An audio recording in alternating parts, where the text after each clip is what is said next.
We'll guide you through how to navigate the Mailchimp dashboard effectively. If you find this helpful, consider subscribing and liking the video.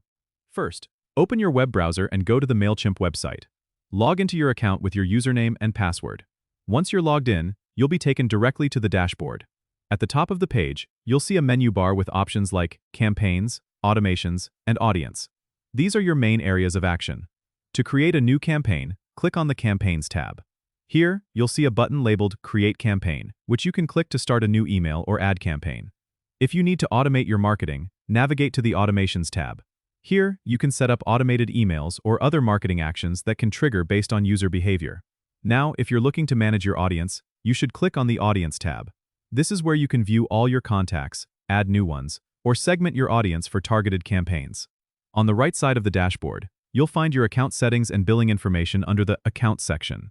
If you ever get lost, there's a search bar located at the top of the page which can help you quickly find the tools or options you need. Remember, Mailchimp frequently updates its interface, so it's a good idea to explore these sections and familiarize yourself with any new features. Don't forget to subscribe and comment if this helped you out.